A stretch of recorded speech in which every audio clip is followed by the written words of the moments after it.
Hello everyone. आज के इस सेशन में हम लोग क्या करने वाले हैं, पैटर्न बेस्ड क्वेश्चन को देखेंगे।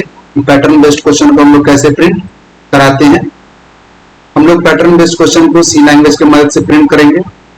और आज जो है स्पेशली हम लोग क्या करने वाले हैं, फुल पिरामिड पैटर्न को देखेंगे।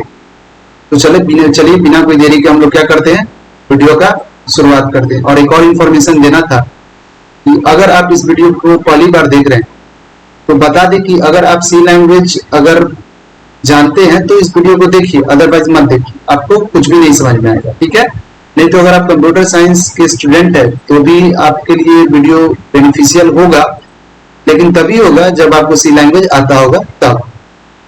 अदरवाइज ये सॉफ्टवेयर इंजीनियरिंग के लिए भी अच्छा है, आपके लिए बेटर है। आप सॉफ्टवेयर इंजीनियरिंग कर रहे हैं तो भी ये आपके लिए बेनिफिशियल होगा। ठीक है, और इस वीडियो को देखने से पहले एक और चीज क्लियर कर देना चाहते हैं कि अगर आपका कंडीशन का स्टेटमेंट, जो कंडीशन का आपका जो पूरा जो कंडीशनल स्टेटमेंट होता है, जैसे if else, if else, ladder, ये सब वो सब चीज अच्छा है। और जो आपका कंट्रोल फ्लो स्टेटमेंट है, मतलब जो भी आपका लूप वगैरह का जो कंसेप्ट है, ठीक है, जैसे while loop, do while loop और फॉर लूप है ना, सी में मतलब यही 3 लूप पढ़ना है। तो इस पूरे लूप का कंसेप्ट अगर बढ़िया है तो ही इस वीडियो को देखिए, अदरवाइज नहीं समझ में आएगा। नहीं तो आप नीचे जाकर के डिस्क्रिप्शन में एक लिंक दिया हुआ है, वहां पे कॉपी पे बताया हुआ, वहां पे देखिए, वहां पे ड्रैगन करके बताएंगे। ठीक है, चलिए तो शुरुआत करते हैं वीडियो का। हम लोग क्या करने वाले हैं, जो पैटर्न को प्रिंट कराने वाले हैं पहले उसको हम दिखा दे रहे हैं। ठीक है, सी फोल्डर के अंदर गए, सी क्वेश्चन फोल्डर के अंदर पैटर्न बेस्ड क्वेश्चन के अंदर गए और सिंपल पैटर्न क्वेश्चन के अंदर आ गए। सिंपल पैटर्न जो आपका क्वेश्चन का जो फाइल है उसके अंदर आ गए। तो आने के बाद यहाँ पे आपको ये सामने में बहुत सारा पैटर्न दिख रहा होगा। ठीक है, इसमें से जो स्क्वायर पैटर्न है वो हम इससे पिछले वाले वीडियो में कवर करा चुके हैं। रेक्टेंगुलर पैटर्न भी इसके बाद पिछले वाले वीडियो में कवर करा चुके हैं। यहाँ पे आपका बचा सिंबॉलिक पैटर्न, ये भी हम लोग कवर करा चुके हैं। और राइट पिरामिड जो है आपका, राइट हाफ पिरामिड, ये भी कवर करा चुके हैं। और लेफ्ट हाफ पिरामिड भी कवर करा चुके हैं।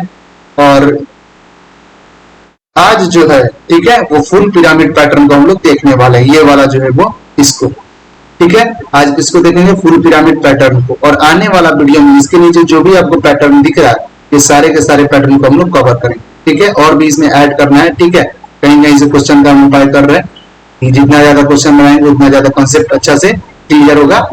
ठीक है, और जितना ज्यादा बढ़िया कॉन्सेप्ट मतलब उतना ज्यादा एक्सपीरियंस। अब इसको हम कट कर दे रहे हैं। ठीक है, चलिए कट कर दिए। इसको कट करने के बाद नीचे आएंगे, नीचे आने के बाद हम dev C++ ऑन करेंगे। ऑन हो गया dev C++, यहाँ पे एक न्यू फाइल बनाएंगे। ठीक है, न्यू फाइल क्रिएट कर लिए। न्यू फाइल क्रिएट करने के बाद इस फाइल को हम सेव करेंगे। किस नाम से सेव करेंगे, पहले तो सी सोर्स के अंदर .c एक्सटेंशन के साथ इस फाइल का नाम देंगे। ठीक है, तो इस फाइल का नाम क्या होगा, हाफ पिरामिड दे देते हैं। ठीक है, और सेव कहाँ पे करेंगे, तो this PC local disk D and C pattern के अंदर। ठीक है, इसको हम क्या नाम दे दें, फुल पिरामिड नाम दे देते हैं। ठीक है, full pyramid pattern question 1.c। ठीक है, अब इसको क्या किए, सेव कर दिए। अब जो इससे पहले हम क्वेश्चन बताए थे, ठीक है, वो भी आपको हम दिखा दे रहे हैं। ठीक है, इससे पहले जो बताएंगे वो बताएंगे लेफ्ट हाफ पिरामिड, है ना। ये आपका इससे पहले वाले जो वीडियो था उसमें हम बताए थे। ठीक है, ये आप चाहे तो स्क्रीनशॉट ले सकते हैं, एक बार रिवाइज भी हो गया, इसके लिए दिखा दिए। हमेशा हम जब भी वीडियो बनाते हैं तो पिछला वाला जो वीडियो का कोडिंग है उसको दिखा देते हैं। ठीक है, चलिए अब इसका कोई काम नहीं, इसको क्लोज कर दे रहे हैं। ठीक है, अब जो पैटर्न प्रिंट करने वाले हैं उसको हम लोग ओपन कर ले। ठीक है, चलिए सबसे पहले ओपन कर लेते हैं जो पैटर्न को प्रिंट कराने वाले हैं। सी लैंग्वेज में गए, पैटर्न बेस्ड क्वेश्चन में आए, सिंपल क्वेश्चन में आए, और यहाँ पे इसको 2 पार्ट में कर दिए ताकि बढ़िया से समझ में आए। ठीक है, ये वाला जो पैटर्न आपको दिख रहा होगा फुल पिरामिड, इसको हम लोग क्या करेंगे, देखेंगे। ठीक है, चलिए सबसे पहले यहाँ पे क्या करेंगे, पैटर्न को प्रिंट कराने के लिए यहाँ पे कुछ सिंटेक्स वगैरह सब पता ही होगा, लिखते हैं। यहाँ पे लिखेंगे हैच इंक्लूड stdio.h, फिर लिखेंगे यहाँ पे हैच इंक्लूड conio.h, उसके बाद लिखेंगे इंट मेन, उसके बाद यहाँ पे क्या लिखेंगे void। अब ये मेन फंक्शन है, ठीक है। ये मेन फंक्शन के अंदर हम लोग क्या कर रहे हैं, एक डेटा टाइप ले रहे हैं, इंट डेटा टाइप, ठीक है। एक इंट टाइप का डेटा टाइप लिए और इस डेटा टाइप में एक वैल्यू दे रहे हैं, वैल्यू मतलब एक वेरिएबल दे रहे हैं, ठीक है। मतलब एक वेरिएबल को डिक्लेयर कर रहे हैं इस डेटा टाइप में, एक इंटीजर टाइप के डेटा टाइप में हम लोग इंट डेटा टाइप में, इंट डेटा टाइप मतलब इंटीजर टाइप का वो डेटा टाइप होगा, ठीक है। और उसमें एक वेरिएबल को डिक्लेयर कर रहे हैं जिसका नाम होगा num1। क्या नाम होगा, num1। और एक और वेरिएबल को डिक्लेयर करेंगे जिसका नाम होगा num2, ठीक है। चलिए अब num1 क्या कर रहा है, अभी num1 जो है वो आपका num1 जो है वो आपका रो का काम करेगा। num1 किसका काम करेगा, रो का काम करेगा। num1 के जगह पे हम कोई भी वेरिएबल ले सकते हैं। num2 जो है वो आपका कॉलम का काम करेगा। यहाँ पे भी हम कोई भी वेरिएबल के जगह पे कोई इस वेरिएबल num2 के वेरिएबल के जगह पे कोई भी मतलब नाम ले सकते हैं, जैसे i j k l m n कुछ भी ले सकते हैं, ठीक है। चलिए तो num1 क्या चीज काम कर रहा है, num1 कर रहा है रो का काम, num2 कर रहा है कॉलम का काम, ठीक है। इतना क्लियर हो गया। अभी तक दो वेरिएबल लिए, एक तीसरा वेरिएबल ले लेंगे स्पेस के लिए, ठीक है। स्पेस के लिए कौन सा वेरिएबल ले लेंगे, स्पेस के लिए हम ले लेते हैं spc नाम का वेरिएबल ले लेते हैं, ठीक है ना। स्पेसिंग ले लेते हैं, spac स्पेस नाम का एक वेरिएबल ले लिए। चलिए अब उसके बाद जो वेरिएबल ले रहे हैं, एक इनपुट ले ले रहे हैं, ठीक है। इनपुट किस लिए है, क्योंकि या तो हम यूजर से प्रिंट करा सकते हैं इनपुट के अंदर कोई वैल्यू को स्टोर करा करके, ठीक है। इनपुट क्या है, एक वेरिएबल है and variable is a container, है ना, विच कंटेन वैल्यू, है ना, जो वैल्यू को कंटेन करता है। तो हम वैल्यू या तो इनपुट में हम यूजर से करा सकते हैं या तो खुद भी उसमें हम लोग वैल्यू को असाइन करके स्टोर कर सकते हैं। यहाँ पे सेमीकोलन देते हैं। चलिए यहाँ तक हो चुका है। अभी तक हम क्या किए, इंट टाइप का डेटा टाइप लिए जिसमें num1 एक वैल्यू है, उसको हम लोग क्या किए, सबसे पहले यहाँ पे एक इंट टाइप का डेटा टाइप लिया मेन फंक्शन के अंदर, उसमें एक num1 वेरिएबल है, नॉट वैल्यू, num1 वैल्यू नहीं, एक वेरिएबल है, ठीक है। num1 क्या है, एक वेरिएबल है, उसको हम लोग क्या किए, डिक्लेयर किए इंट डेटा टाइप में। फिर एक num2 वेरिएबल है, उसको भी हम लोग इंट डेटा टाइप में क्या किए, डिक्लेयर किए। एक num3 नहीं है, यहाँ पे आपका स्पेस है, स्पेस एक वेरिएबल है, इसको हम लोग क्या किए, इंट डेटा टाइप में डिक्लेयर किए, ठीक है। और एक इनपुट वेरिएबल है, इसको भी हम लोग इंट डेटा टाइप के अंदर डिक्लेयर किए। अब यहाँ पे ऑपरेटर, ये कौन सा ऑपरेटर है, तो कॉमा ऑपरेटर। तो ये क्या करता है, दो वेरिएबल को सेपरेट करने का काम करता है ना। Comma operator is always used to separate one or more variable, ठीक है। एक और एक से ज्यादा वेरिएबल को सेपरेट करने का काम करता है, ठीक है। चलिए वन और मोर नहीं, यहाँ पे बोलेंगे comma operator is used to separate two or more then two variable, ऐसा सही रहेगा, है ना। कॉमा ऑपरेटर दो और दो से ज्यादा वेरिएबल को सेपरेट करने का काम करता है। यहाँ पे सेमीकोलन के बारे में भी आपको पता ही होगा, हम हर वीडियो में बता देते हैं कि सेमीकोलन कब यूज करते हैं, किसी भी स्टेटमेंट का जब इंड हो जाता है वहां पे हम लोग सेमीकोलन देते हैं, ताकि कंपाइलर को ये समझ में आ जाए कि यहाँ तक ये स्टेटमेंट इंड हो चुका है, ठीक है। चलिए यहाँ तक अभी आपको समझ में आ गया, ठीक है। नीचे आए, नीचे हम इनपुट में एक वैल्यू को असाइन कर रहे हैं, कौन सा, तो इनपुट में हम असाइन कर दे रहे हैं, ठीक है। इसका जो टोटल रो है 1 2 3 4 एंड 5 असाइन कर दे रहे हैं, ठीक है। चलिए यहाँ पे इतना आपको क्लियर हो चुका होगा। अब नीचे आएंगे और यहाँ पे क्या ले लेंगे, फॉर लूप ले लेंगे, ठीक है। इसके लिए रो के लिए, ठीक है, यहाँ लिखेंगे फॉर। यहाँ पे रो के लिए कौन सा वेरिएबल को डिक्लेयर किए थे, इंट डेटा टाइप के अंदर num1, ठीक है। तो यहाँ पे कोई भी नंबर हो सकता है, वहां पे नाम वेरिएबल है num1, ठीक है। तो वहां पे लेंगे num1 यानी कि नंबर 1 को दिए थे। अब नंबर 1 इज इक्वल टू 0 और num1 इज स्मॉलर देन, किससे छोटा होगा, तो रो से छोटा होगा। अब रो में पूरा जो यहाँ पे पैटर्न है, इसमें कितना रो है तो ये देखना पड़ेगा। तो यहाँ पे टोटल नंबर ऑफ रो देख लेते हैं कितना है। तो यहाँ पे टोटल नंबर ऑफ रो कितना है, सबसे पहला यहाँ पे पहला नंबर जो फर्स्ट रो है, यहाँ पे हो गया रो नंबर 1, यहाँ पे हो गया आपका रो नंबर 2, ये देख सकते हैं आप। ये वाला हो गया आपका रो नंबर 3, ठीक है। उसके बाद ये हो गया रो नंबर 4, है ना। उसके बाद हो गया ये आपका रो नंबर 5, मतलब total number of row is 5 in this figure. इस फिगर में क्या है, टोटल नंबर ऑफ रो कितना है, 5 है। तो यहाँ पे लिखेंगे num1 इज स्मॉलर देन, या तो 5 लिख सकते हैं, कोई दिक्कत नहीं है, नहीं तो यहाँ पे इनपुट ही लिख सकते हैं, फिर भी कोई दिक्कत नहीं। अब y, है ना, यहाँ पे अब क्यों दिक्कत नहीं है, क्यों, because input is a container which contain value 5, and 5 is belongs to int data type, है ना, and input is also belongs to int data type। मतलब कहने का मतलब क्या है कि इनपुट जो है यहाँ पे आपका वो int data type का है और एक वैल्यू को ये कर चुका है, असाइन कर चुका है, उसका नाम है 5। 5 एक वैल्यू है जिसको असाइन कौन किया, इनपुट। तो यहाँ पे हम इनपुट के जगह पे या तो 5 लिखे या तो इनपुट लिखे, कोई दिक्कत नहीं है। यहाँ पे इनपुट हटा के 5 भी लिख सकते हैं और यहाँ पे इनपुट भी लिख सकते हैं, ठीक है, कोई प्रॉब्लम नहीं होगा in both of the case. किसी भी केस में हम लोग को क्या होगा, कोई किसी भी तरह कोई दिक्कत नहीं होगा। एक में क्या होगा कि डायरेक्ट हम लोग इंटीजर को ये कर रहे हैं, डायरेक्ट हम लोग इंटीजर ग्रुप में वैल्यू दे रहे हैं। एक में क्या है कि एक वेरिएबल है जो कंटेन करके रख चुका है एक वैल्यू को, जो वो वैल्यू है 5, तो उस 5 के जगह पे, उस इंटीजर वैल्यू के जगह पे हम लोग यहाँ पे एक वेरिएबल दे रहे हैं इनपुट, जो वैल्यू कंटेन किया हुआ है 5, कोई दिक्कत नहीं, ठीक है। यहाँ तक समझ में आ रहा होगा, ये तो बेसिक चीज है।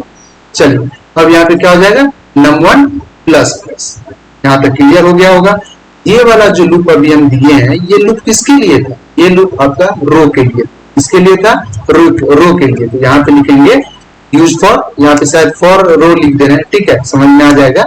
इसके लिए यूज हो रहा है रो के लिए। अब जो हम लूप यूज कर रहे हैं इसका नाम है इनर लूप, ठीक है, इसमें 2 इनर लूप यूज होगा, ठीक है। तो सबसे पहला फर्स्ट इनर लूप जो है, ठीक है, वो क्या चीज के लिए यूज करेंगे, वो करेंगे स्पेस के लिए, ठीक है। तो यहाँ लिखेंगे फॉर, है ना, स्पेस के लिए वहां पे कौन सा वेरिएबल हम लोग डिक्लेयर किए हैं, तो स्पेस के लिए एक वेरिएबल है, उसका नाम ही स्पेस है, ठीक है। वो वेरिएबल इंटीजर डेटा टाइप का है और उस वेरिएबल को हम लोग क्या करेंगे, स्पेस के रूप में यहाँ पे डिक्लेयर, यहाँ पे स्पेस के रूप में यूज करेंगे, ठीक है। यहाँ पे लिखेंगे स्पेस नाम का variable, space is equal to SP AC, ठीक है, space is equal to 0 and space is smaller than, किससे छोटा होगा, यहीं पे फंसता है, ठीक है। अब ये देखने के लिए यहाँ पे आएंगे, अब स्पेस किससे छोटा होगा, स्पेस आपका ये जो स्पेस है इस पूरे स्पेस से छोटा होना चाहिए, वो वहां पे दिमाग लगाना पड़ेगा। तो सबसे पहले यहाँ पे स्पेस काउंट करते हैं, ठीक है, 1 2 3 4 5 6 7 8, फिर यहाँ पे कितना है 1 2 3 4 5 6, तो यहाँ पे कितना है 1 2 3 4 5 नहीं है, 1 2 3 एंड 4 है, 1 2, है ना। चलिए, तो पहली बार में स्पेस 8 था, फर्स्ट रो में स्पेस कितना है 8, उसके बाद कितना है उसके बाद था आपका 6, उसके बाद कितना था 4, उसके बाद कितना था 2, उसके बाद था 0, ठीक है। तो कहने का मतलब क्या है कि यहाँ पे जो स्पेस है वो इवन नंबर की तरह काम कर रहा है ना, जैसे कि 8 हो गया, फिर आपका 6 हो गया, फिर 4 हो गया, फिर 2 हो गया, फिर यहाँ पे 0 हो गया, तो इवन नंबर की तरह काम कर रहा है, ठीक है। मतलब यहाँ पे ये इवन नंबर की तरह तो काम कर ही रहा है, इसके साथ साथ ये डिक्रीजमेंट ऑर्डर की तरह भी काम कर रहा है, मतलब डिसेंडिंग ऑर्डर और असेंडिंग ऑर्डर पढ़े हैं ना, है ना, जूनियर क्लास में, उसी तरीका से ये काम कर रहा है। मतलब पहला वाला जो लूप है उसका स्पेस ज्यादा है, 8 है, दूसरा वाला लूप है उसका स्पेस 6 है, मतलब उससे थोड़ा सा कम, तीसरा लूप बोल रहे हैं मतलब रो, ठीक है, ठीक है, मतलब पहला वाला जो रो है उसका जो मतलब आपका स्पेस है वो सबसे ज्यादा है, ठीक है, 8 है। उसके बाद ये वाला जो स्पेस है इसका जो आपका जो स्पेस है वो पहला वाला रो की अपेक्षा, जो पहला वाला रो है उसके कंपैरिजन में ये कम है, ठीक है। उसके नीचे वाला जो स्पेस है, ठीक है, यहाँ पे ये पहले वाले के कंपैरिजन में उससे कम है, ठीक है। मतलब जैसे जैसे रो की ओर हम बढ़ रहे हैं वैसे वैसे क्या हो रहा है, डिसेंडिंग ऑर्डर की तरह काम कर रहा है, ठीक है। इसका मतलब ये डिसेंडिंग ऑर्डर में भी यहाँ पे चलना चाहिए, यहाँ पे जो लूप है फॉर लूप वो डिसेंडिंग ऑर्डर की तरह काम करना चाहिए और नंबर इवन भी होना चाहिए। सबसे पहले यहाँ पे हम दिखाते हैं, जो पॉलीवार बनाएगा वो क्या करेगा, सिंपल सा एक इनपुट लेगा, ठीक है, और इनपुट में से क्या करेगा वहां पे माइनस कर देगा, किसको करेगा, तो num1 को कर देगा, ठीक है। num1 क्या है यहाँ पे, रो है ना, num1 क्या है यहाँ पे, रो, यहाँ पे वैल्यू क्या हो रहा है, चेंज होते जाएगा, लूप जब काउंट होगा रो तो वैल्यू चेंज होते जाएगा। अब ये सबसे पहले इनपुट में से हम num1 को माइनस करके दिखाते हैं, इनपुट में से मान लीजिए हम num1 को माइनस किए नंबर 1 को, तो num1 में पहली बार वैल्यू कितना आएगा, num1 में सबसे पहले जो वैल्यू आएगा वो आएगा 0, तो इनपुट में कितना था 5, 5 minus 0 is equals to 5, when we subtract 0 from 5 then we get what, 5, तो 5 आ जाएगा, तो पहली बार में ही कंडीशन रॉन्ग हो गया, पहली बार में ही कंडीशन फॉल्स हो गया, तो यहीं से वैल्यू डायरेक्ट टर्मिनेट हो जाएगा। तो यहाँ पे आपका वैल्यू 8 है, इवन नंबर में लाना है, इसके लिए यहाँ पे क्या करेंगे, 2 से इनटू कर देंगे, यहाँ पे 2 से इनटू किए। अब यहाँ पे हम देखते हैं इवन नंबर आएगा कि नहीं। पहली बार में यहाँ पे इनपुट में क्या आएगा, 5, 5 माइनस 0 इज इक्वल्स टू 5। अब 5 इंटू 2 इज इक्वल्स टू 10। तो सबसे पहले स्पेस कितना लेगा आपका, 10 लेगा, ठीक है। पहली बार में स्पेस क्या आ जाएगा, 10 आ जाएगा, है ना।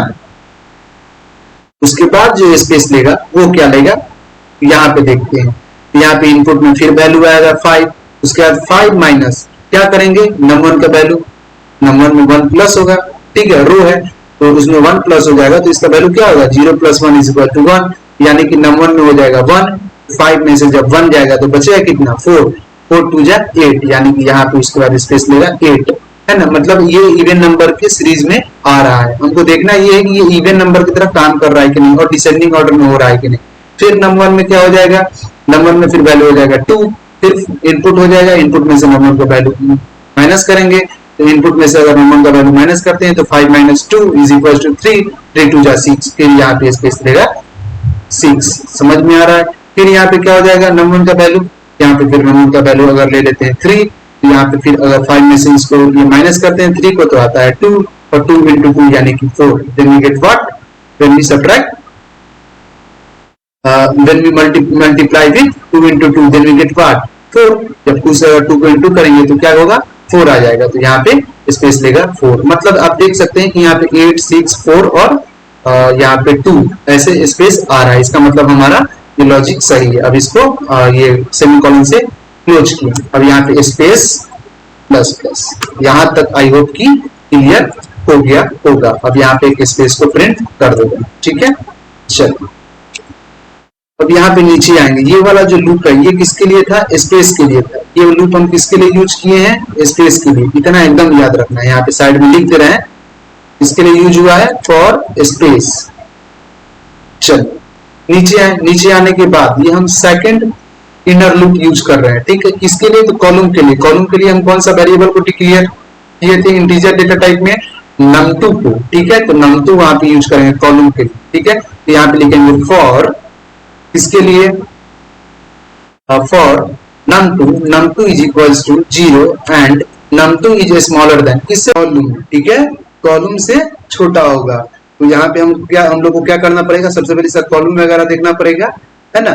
तो इसका कॉलम देख लेते हैं, ठीक है। तो सबसे पहला 1, ये कॉलम नंबर 1, ये रहा कॉलम नंबर 2, ये रहा कॉलम नंबर 3, ये column number 4 and column number 5, column number 6, यहाँ पे 7 8 एंड लास्ट 9। कॉलम नंबर इसका टोटल कितना है, 9 है कि नहीं। तो कॉलम इसका 9 हो गया। एक और चीज इसमें गेस करने वाला बात है कि यहाँ पे जो एस्ट्रिक्स है ये भी 1 है, यहाँ पे जो एस्ट्रिक्स है ये 3 है, यहाँ पे जो एस्ट्रिक्स दिया है ये कितना है, 5 है, यहाँ पे कितना है, 7 है, ठीक है। यहाँ पे कितना है, यहाँ पे टोटल नंबर ऑफ एस्ट्रिक्स यानी टोटल नंबर ऑफ स्टार कितना, 9 है। मतलब ये जो पूरा का पूरा स्टार है ये असेंडिंग ऑर्डर वाइज काम कर रहा है, ठीक है। और असेंडिंग ऑर्डर वाइज के साथ साथ ऑड नंबर को लेकर के काम कर रहा है, ठीक है। मतलब पहला 1 है, ठीक है, पहला स्टार 1 है, फिर यहाँ पे आपका 3 है, फिर यहाँ पे आपका 5 है, फिर यहाँ पे आपका 7 है, ठीक है, फिर उसके बाद आपका 9 है। मतलब देख रहे हो यहाँ पे कैसे काम कर रहा है, ऑड नंबर की तरफ, और ऑड नंबर में भी कैसे, यहाँ पे असेंडिंग ऑर्डर की तरफ, कैसे, असेंडिंग ऑर्डर की तरफ। ठीक इसका उल्टा हम लोग स्पेस का देखे थे कि इसका जो स्पेस था वो कैसे काम कर रहा था, डिसेंडिंग ऑर्डर की तरफ, लेकिन कौन सा नंबर था, इवन नंबर। यहाँ पे आप देख सकते हैं ये यहाँ पे 8 था, यहाँ पे क्या था, 6 था, स्पेस की बात कर रहे हैं, यहाँ पे क्या था, और यहाँ पे आपका जो था वो था वाला 8 था, 6 था, 4 था, उसके बाद आपका हम जल्दी भूल जाते हैं किसी भी चीज को, 8 6 4 एंड यहाँ पे आपका 2 था, ठीक है, फिर 0 था। मतलब ये इवन नंबर की तरह काम कर रहा है, ठीक है, समझ में आ रहा है इतना। ये कैची के नंबर की तरह काम कर रहा था, इवन नंबर की तरह, लेकिन ये उल्टा है किसमें, एस्ट्रिक्स में। इसमें आपका ऑड नंबर की तरह काम कर रहा है, 1 3 5, ठीक है, 7 एंड यहाँ पे क्या है, नीचे में 9 है, ठीक है, ये आप देख सकते हो, ठीक है। ये वाला 9 हो गया, यहाँ पे 7 हो गया, यहाँ पे 5 हो गया, ठीक है, यहाँ पे 3 हो गया, यहाँ पे 1 हो गया। तो हम लोग को भी कुछ इस तरीका का लॉजिक लगाना पड़ेगा। यहाँ पे num2 में, यहाँ पे num2 होगा, num लिखा हुआ है यहाँ पे num2 में, ठीक है, कि वहां पे जो स्पेस है, ठीक है, उसके उल्टा है, वहां पे एस्टेरिस्क ऑड नंबर है, तो वहां पे स्पेस में तो डिक्रीजमेंट ऑर्डर में था, यहाँ पे डिसेंडिंग ऑर्डर में था, लेकिन इसमें क्या है, असेंडिंग ऑर्डर में। तो यहाँ पे num2 जो है किससे छोटा होगा, num2 जो है आपका num1 से छोटा होगा, num1 प्लस 1 से, ठीक है, और यहाँ पे इसको क्लोज कर देंगे, ठीक है, और num2 प्लस प्लस, ठीक है। चलिए एक और चीज, यहाँ पे num1 प्लस अगर 1 हम कर देते हैं तो भी नहीं आएगा। ये लॉजिक क्या चीज का हो गया, ये वाला जो लॉजिक हो गया आपका num1 प्लस 1, यानी कि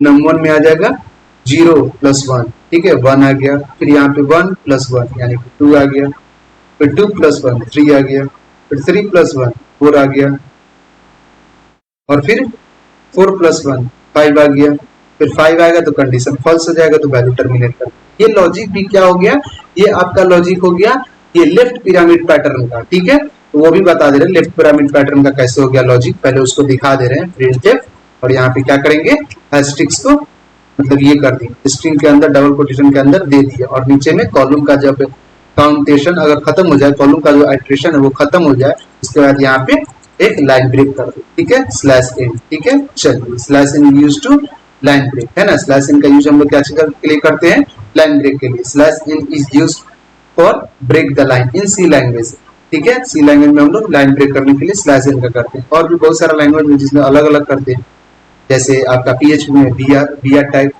HTML BR टाइप, है ना, वो सब में बहुत सारा चीज है, लेकिन सी लैंग्वेज में स्लैश इन का करते हैं। अब इसको हम एक बार रन करा करते हैं, ठीक है, F9 से ये किए, कंपाइल किए, कंपाइल करने के बाद ये आया आपका नो एरर, कोई भी एरर नहीं है, F10 से इसको रन कराए तो वैल्यू वहां पे फुल पिरामिड नहीं आएगा, ठीक है, वहां पे आपका लेफ्ट हाफ पिरामिड आएगा, ठीक है, क्यों आएगा, क्योंकि वहां पे लॉजिक जो है लेफ्ट हाफ पिरामिड का हो गया है, ठीक है, इसके लिए अब वहां पे लॉजिक में कुछ चेंजेस लाना पड़ेगा।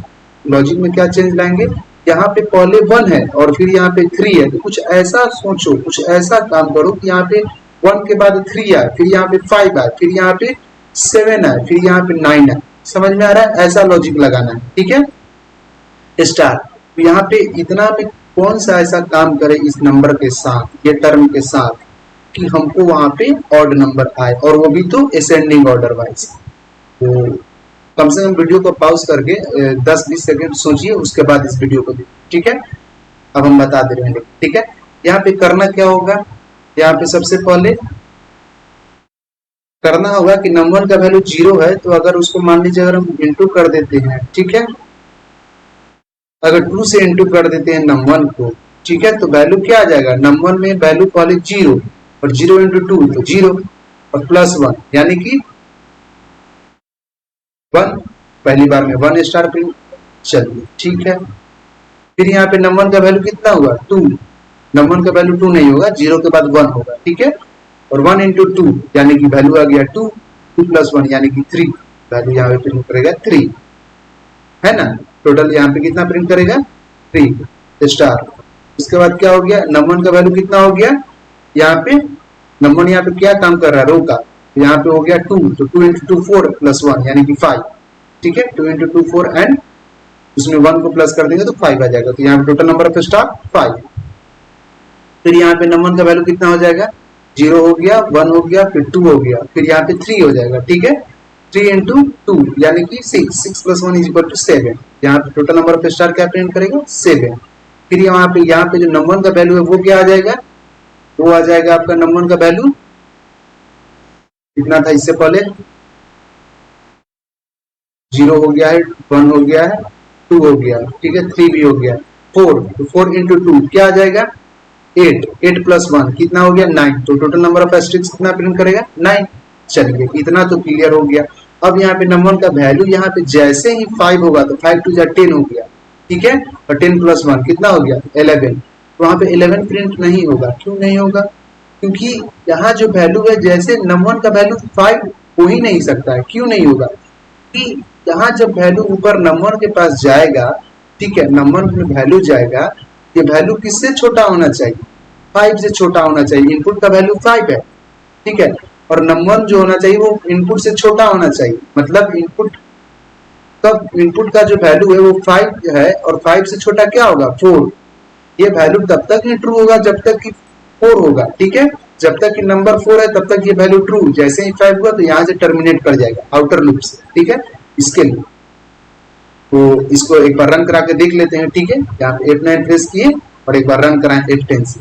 रन कराने के बाद क्या आ गया, हाँ आ गया, ठीक है, हमारा प्रोग्राम सक्सेसफुली रन कर चुका है। आप दोनों के दोनों प्रोग्राम को, तो ये जो प्रोग्राम है इससे जो आपका रिजल्ट आया है, इस दोनों के दोनों फिगर को आप मैच कर सकते हैं। दोनों का दोनों फिगर आपका सेम है, ठीक है, एज इट इज दोनों का दोनों फिगर क्या है, सेम है। इसका मतलब हमारा प्रोग्राम सक्सेसफुली रन कर चुका है। अब हम बढ़ते हैं नेक्स्ट पैटर्न। तो हमारा नेक्स्ट पैटर्न क्या है, नंबर है, और हम जानते हैं कि नंबर को प्रिंट करने के लिए हम लोग क्या चीज का यूज करते हैं, %d। नंबर नहीं, उसको हम लोग एक तरीके से कह सकते हैं कि किसी भी इंटीजर वैल्यू को प्रिंट करने के लिए हम लोग %d का यूज करते हैं। यहाँ पे लिखेंगे %d और यहाँ पे क्या करेंगे, प्रिंट कर देंगे क्या चीज को, नंबर को। तो नंबर के लिए, नंबर को प्रिंट करने के लिए यहाँ पे क्या लिखेंगे, num2 + 1। चलिए num2 + 1 लिखे और यहाँ पे F9 से कंपाइल किए और F10 लिखे दिए, ठीक है। अब देखिए यहाँ पे एज इट इज जो हमारा नंबर पैटर्न था वैसा का वैसा, जैसा फिगर में है वैसा का वैसा हमारा आ चुका है, ठीक है। इसका मतलब हम क्या समझे कि हमारा प्रोग्राम सक्सेसफुली रन कर चुका है, ठीक है। चलिए अब नेक्स्ट, अब इसी में थोड़ा सा चेंजेस लाने के लिए अगर num1 + 1 अगर हम कर देते हैं, ये रो वाइज प्रिंट करेगा। कैसे प्रिंट करेगा, रो वाइज, ठीक है। ऐसे क्वेश्चन में क्या दिया था, कॉलम वाइज, ठीक है। ये कैसे प्रिंट करेगा, रो वाइज। ये देख सकते हैं यहाँ पे रो वाइज प्रिंट कर रहा है, ठीक है। यहाँ पे 1 फिर 2 फिर 3 फिर 4 फिर 5, ये रो है ना, ठीक है। कॉलम वाइज कराना होगा तो कैसे करेगा, यहाँ पे num2 कर देंगे, ठीक है। यहाँ पे क्या कर देंगे, num2। अब यहाँ पे क्या किए, F9 से इसको हम क्या किए, कंपाइल किए। कंपाइल करने के बाद इसको रन कराएं F10 से। अब देखिए ये हमारा वैल्यू कॉलम वाइज आया, ठीक है। आप यहाँ पे देख सकते हैं ये वैल्यू कॉलम वाइज आ रहा है, ठीक है। ये 1, ये 1 2, ये 1 2 3, ये 1 2 3 4, ये 1 2 3 5, फिर ये यहाँ पे 3 4 5 6 5 6 7, क्योंकि यहाँ पे स्पेस ले रहा है इसके लिए नहीं आया है। समझ में आया। ऐसे ही हम लोग क्या किए हैं, पैटर्न को प्रिंट कराए हैं, ठीक है। तो चलिए अब हम क्या करते हैं, आगे नेक्स्ट जो हमारा पैटर्न है वो हम देखते हैं, ठीक है। इसको भी रो एंड कॉलम दोनों दिखा देंगे, row wise and column wise. ये वाला जो पैटर्न है ये हमको कह रहा है कि ये आपका ASCII वैल्यू के ऊपर प्रिंट होने वाला है, ठीक है। तो इसको कैसे प्रिंट करेंगे, ASCII वैल्यू के ऊपर प्रिंट होगा तो N2 को हम क्या कर देंगे, N2 + 1 में हम 65 दे देंगे। 65 ABCD का ASCII वैल्यू होता है अपर केस में, ठीक है। ABCD का नहीं होता है, सिर्फ एक ASCII वैल्यू होता है 65, लेकिन 65 के बाद जो होता है वो आपका ASCII वैल्यू स्टार्ट होता है 65 से, ठीक है, अपर केस में ABCD का। और यहाँ पे उसको %C से प्रिंट कराएंगे, ठीक है, तब कैरेक्टर प्रिंट करेगा। %D से कोई भी इंटीजर, %C से कोई भी कैरेक्टर, ठीक है। F9 से कंपाइल किया और F10 से इसको रन कराएं, ठीक है। देखिए इजिली वे में हमारा जो प्रोग्राम है रन कर चुका है। और यहाँ पे एज इट इज जो आपका दिया हुआ है, ठीक है, फिगर में वैसा का वैसा जो पैटर्न दिया हुआ है, क्वेश्चन जो पैटर्न दिया हुआ है वैसा का वैसा हमारा आउटपुट आ चुका है, ठीक है। वैसा का वैसा हमारा रिजल्ट आ चुका है, रो एंड कॉलम दोनों का दोनों सेम। चलिए यहाँ तक भी क्लियर हो चुका है। अब हम इसी को कॉलम वाइज प्रिंट करा के दिखाते हैं। कॉलम वाइज में दिया नहीं है, ठीक है, कॉलम वाइज ही आई है, ठीक है। इसी को हम रो वाइज करा के दिखाते हैं। num1 कर देंगे तो num1 क्या चाहिए, काम कर रहा है रो का, वहां पे रो वाइज प्रिंट करेगा, ठीक है। ABCD ही होगा लेकिन रो वाइज होगा, ठीक है। ये देखिए ये रो वाइज प्रिंट कर रहा है, ठीक है। इससे पहले जो आया था और इसमें दोनों में थोड़ा सा डिफरेंस है। पहले जो आया था वो इस टाइप का था, अब जो आया है वो रो वाइज है। पहले वाला जो था वो कॉलम वाइज था, ठीक है। क्वेश्चन कॉलम वाइज दिया इसलिए हम कॉलम वाइज प्रिंट करा के दिखाए थे। इसको कॉलम वाइज एक बार और प्रिंट करा के दिखा दे रहे हैं आपको, ठीक है। क्वेश्चन कॉलम वाइज दिया हुआ है। F9 प्रेस किए और F10 इसको रन कराएं F10 से। ये देखिए हमारा आउटपुट आ चुका है एज इट इज, जैसा इस फिगर में दिया है वैसा का वैसा आ चुका है। चलिए अब हम नेक्स्ट पैटर्न की ओर बढ़ते हैं। हमारा नेक्स्ट पैटर्न जो है वो स्मॉल एबीसीडी है। ये भी इजी है। स्मॉल एबीसीडी में क्या करेंगे, सिंपल है, यहाँ पे 97 दे देंगे 65 के जवाब पे, क्योंकि 97 से हमारा लोअर केस में जो है आपका जो आस्की वैल्यू होता है 97 से जो आस्की वैल्यू होता है लोअर केस का स्टार्ट होता है। ठीक है, यहाँ से हमारा टर्म तो यहाँ पे 5 ही है तो प्रिंट कर देगा, ये देख सकते हैं। इसी वे में रन कराएं F10 से तो आ चुका है। ठीक है, यहाँ देखिए दोनों का दोनों पैटर्न बिल्कुल सेम है।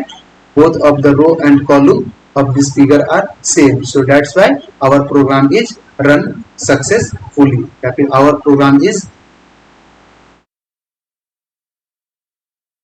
running सक्सेसफुली, हमारा प्रोग्राम सक्सेसफुली रन हो रहा है। ठीक है, चलिए अब नेक्स्ट पैटर्न जो है हमारा वो डॉलर है। तो डॉलर को तो हम लोग स्ट्रिंग के अंदर प्रिंट कराएंगे। ठीक है, चलिए इसके अंदर स्ट्रिंग के अंदर हम प्रिंट करा सकते हैं। ठीक है, यहाँ पे हम डॉलर को स्ट्रिंग के अंदर प्रिंट करा दिए। ठीक है, चलिए अब यहाँ पे सेव करेंगे। ठीक है, सेव करने के बाद यहाँ पे F9 से कंपाइल किए और यहाँ पे F10 दिए। अब देखिए हमारा डॉलर भी यहाँ पे प्रिंट हो चुका है, ये देख सकते हैं। कहाँ गया ये डॉलर जो था, ये भी हमारा एज अ फुल पिरामिड आ चुका है, तो आप इसका भी यूज कर सकते हैं। इस पूरे को आप प्रैक्टिस कर कीजिए घर पे, अच्छा से आ जाएगा। ठीक है, अब एक और चीज, क्या हम डॉलर को कोई और तरीका से प्रिंट करा सकते हैं? जी बिल्कुल करा सकते हैं। यहाँ पे क्या करना होगा हमको, %C से डॉलर का जो आज की वैल्यू होता है वो मे बी 36 होता है, शायद हमको ध्यान में नहीं है, लेकिन फिर भी 36 ही होता है। ठीक है, हाँ, यहाँ पे %C से हम क्या करेंगे, इसको प्रिंट करा देंगे। डॉलर का जो आज की वैल्यू होता है उसको प्रिंट करा देंगे। ठीक है, यहाँ पे क्या क्या ले लेते हैं, एक वेरिएबल के अंदर वैल्यू दे देते हैं। ठीक है, तो चलिए एक वेरिएबल ले लेते हैं जिसके अंदर क्या करेंगे, एक वेरिएबल ले लेते हैं, क्या DO इंट टाइप का वेरिएबल ले लेते हैं। ठीक है, इंट टाइप का वेरिएबल लिए $DOLLAR। ठीक है, डॉलर, और डॉलर में हम कितना ले लिए 36। ठीक है, 36 ले। ठीक है, चलिए यहाँ तक क्लियर हो गया। अब यहाँ पे क्या करेंगे, डॉलर प्रिंट करा करके देखते, DOLLAR डॉलर। चलिए अब देखते हैं वहां पे क्या आता है। F9 का से कंपाइल किए और F10 यहाँ पे F10 से रन कराएं, तो भी किसी भी तरह का कोई चेंज नहीं आया। इसका मतलब समझ में आया कि डॉलर का की वैल्यू कितना होता है, 36 होता है। कंफर्म हो गया, वो कंफ्यूजन था कि डॉलर का की वैल्यू 36 होता है या नहीं होता है। चलिए यहाँ तक आपका क्लियर हो चुका है। ये भी एक तरीका है जिससे आप प्रिंट करा सकते हैं। ठीक है, यहाँ पे आप डॉलर ना भी लिखें, यहाँ पे डॉलर अगर नहीं भी लिखें, और यहाँ पे सिर्फ अगर आप 36 लिखते हैं, ठीक है, तो भी आ जाएगा। यहाँ पे अगर सिर्फ आप 36 लिखते हो तो भी वहां पे आ जाएगा। ठीक है, F9 से कंपाइल किए, F10 दिए, फिर भी आ जाएगा, कोई दिक्कत नहीं। ठीक है, लेकिन किसी भी वैल्यू को वेरिएबल के अंदर, कंटेनर के अंदर डाल के अगर किसी वैल्यू को अगर हम प्रिंट कराते हैं तो ज्यादा बेटर होता है, वैल्यू हमारा सेफ रहता है फ्यूचर में। ये आप देख सकते हैं सेम आया। ठीक है, चलिए अब क्या हम यूजर से प्रिंट करा सकते हैं? बिल्कुल यूजर से भी प्रिंट करा सकते हैं। ठीक है, तो कैसे करा सकते हैं, तो यहाँ पे इनपुट के जगह पे हम यूजर से वैल्यू ले लेंगे। ठीक है, तो यहाँ पे देंगे यूजर को इंडिकेशन देंगे, यूजर को एक मतलब स्टेटमेंट देंगे कि आप उस जगह पे वैल्यू को डालो। तो वो स्टेटमेंट क्या होगा, यहाँ पे देंगे printf enter your row number for pyramid pattern.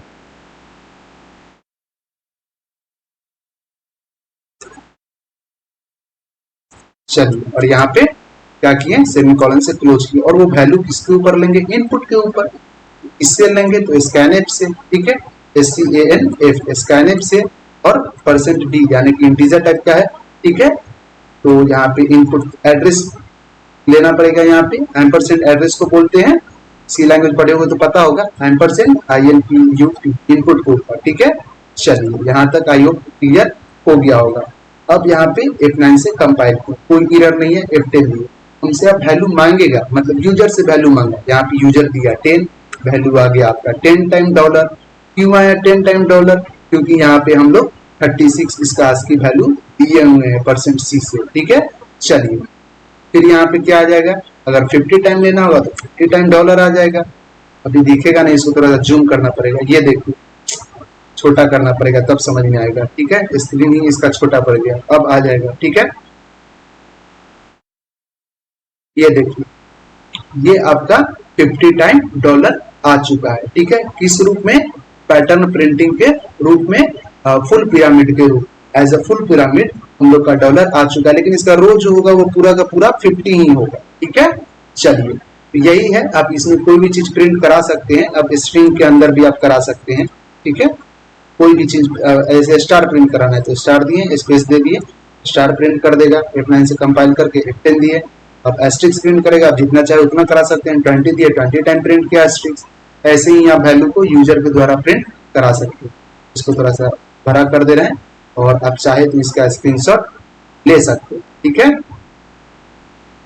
इसको जूम कर दे रहे हैं, अदरवाइज कोई बात नहीं। चलिए, आप इसका स्क्रीनशॉट ले लीजिए, अदरवाइज कोई बात नहीं है। मिलते हैं फिर नेक्स्ट वीडियो में। और फिर नेक्स्ट जो हमारा वीडियो होगा उसमें कौन सा पैटर्न प्रिंट कराएंगे वो एक बार दिखा देंगे। ठीक है, नेक्स्ट वीडियो होगा उसमें हम लोग कौन सा पैटर्न प्रिंट कराने वाले हैं वो है आपका, वो कौन सा पैटर्न था नेक्स्ट वीडियो में प्रिंट कराएंगे। कहाँ गया? ये इन्वर्टेड राइट हाफ पिरामिड हमारा नेक्स्ट पैटर्न है। वो हम लोग इसके नेक्स्ट वाले पार्ट में, इस पार्ट बोल रहे हैं, मतलब इसके नेक्स्ट वीडियो में हम लोग देखेंगे। अभी तक हम लोग ये पूरा का पूरा पैटर्न कवर कर चुके हैं। इसके ऊपर वाला जो भी पैटर्न था, फुल पिरामिड हो या फिर लेफ्ट हाफ पिरामिड हो, राइट हाफ पिरामिड हो या फिर स्क्वायर पिरामिड, रेक्टेंगल पिरामिड, ये सब के सब हम लोग क्या कर चुके हैं? प्रिंट कर चुके हैं। चलिए, अगर अभी भी अगर आपको समझ में नहीं आया तो डिस्क्रिप्शन में एक लिंक दिया हुआ होगा। ठीक है, वहां पे जाइए, क्लिक कीजिए, आपको मिल जाएगा। ठीक है, ये लिंक, उस लिंक पे क्लिक करने के बाद वहां पे कॉपी और बोर्ड पे बताया हुआ है, आपको बिल्कुल एकदम समझ में आ जाएगा। टेंशन मत, नहीं आएगा तो फिर से सी लैंग्वेज जाके पढ़िए कोई बढ़िया यूट्यूब पर। ठीक है, चलिए, तब तक के लिए bye bye, see you, Tata.